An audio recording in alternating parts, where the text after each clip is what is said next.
So this is part 2 of ganaching the cake from Jane's Bakes. So this is my turntable again with the non-stick mat on.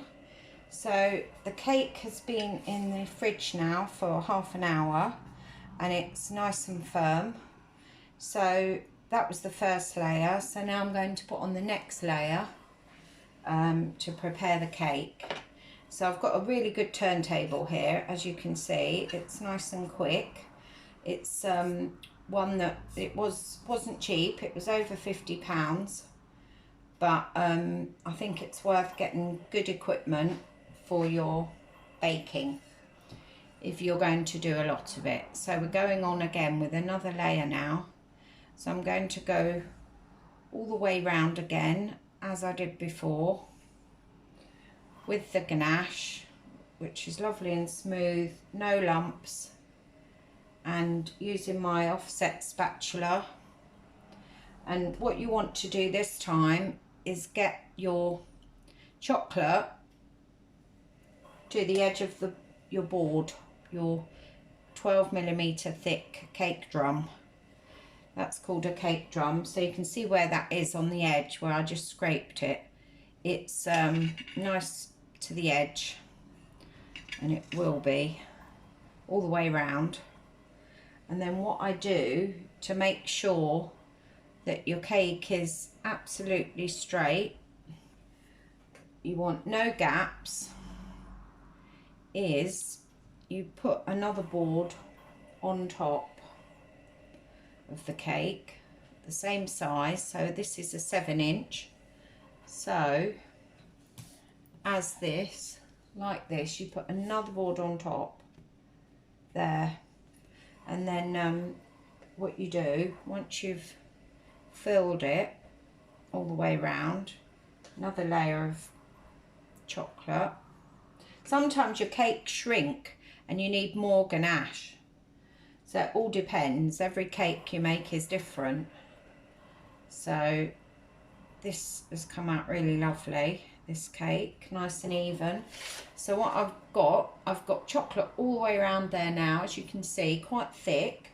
And what I'm going to do is line up the boards using this. So I'm touching it, you can see it there. I've got the board and the scraper, and I'm going to carefully go round like that. I can't really show you there because I'm over this side, I'm right-handed, but I'm scraping off the ganache, putting it back in the bulk because you want your scraper clean all the time. And then I'm going round like that, so I can feel the board at the top and the board at the bottom. And you see how smooth it is? And then I'm scraping that off. And then holding it down at the top. You can see there's a ridge, so there was a little lump there of chocolate, so I'll take that out. We don't want any of that on our cake. And fill that. And then I'm going to go round again, just wipe my fingers. You don't need to make it a messy job if you can help it. So I'm going all the way round like that, pushing it down, and then you've got a completely smooth cake that's straight sides. And then what I'm going to do, I'll just check my level at the top, which is perfectly in the middle. That side not so much, so I need to level that up.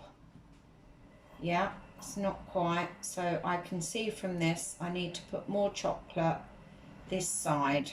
So I'm going to take that off like that, like so, and then I'm going to put chocolate on the top carefully.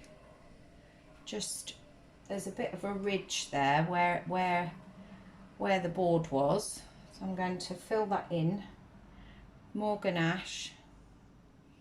It is a bit of a job, you know, it's one of those jobs where you have to take time and make sure it's right, because if this is right, then you know your cake will be lovely and smooth, easy to cover with fondant, and you'll get a beautiful straight cake and a lovely result. Which, after all, if you've taken the time to make the cake, make the buttercream, fill it, you want it smooth and nice if you can. So I'm gonna just go over the top there and smooth that down.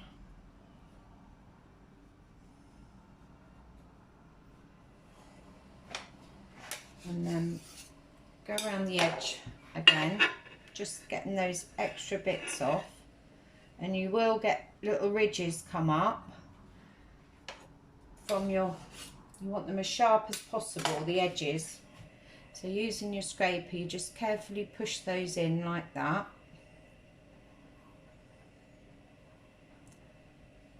And then this is going back in the fridge. Well, you can put it in the freezer, you've got freezer space, but you don't want it too cold and you don't want to make your cake frozen. But if you're running out of space or time, you can do that. So I'm going to just gently put that on and check that. I need a little bit more this side. Not quite 100% happy with that. So I'm going to put some more on there and smooth that on with my scraper, so it doesn't need to be too messy, even though you've got dark chocolate all over the place. It's in the bowl and on the cake. That's the aim.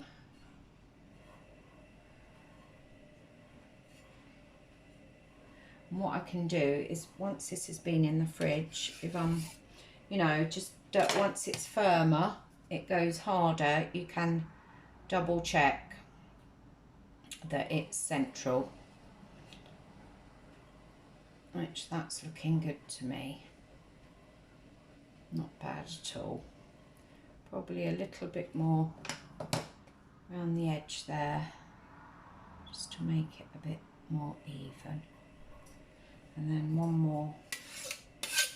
The light's not great now. It's the afternoon and it's getting a bit dark. So even though I've got a light on that phone working, it might be, I might have to do this in another video. We'll see how it comes out. But there you are. So that's your cake, ganached, ready to cover with fondant.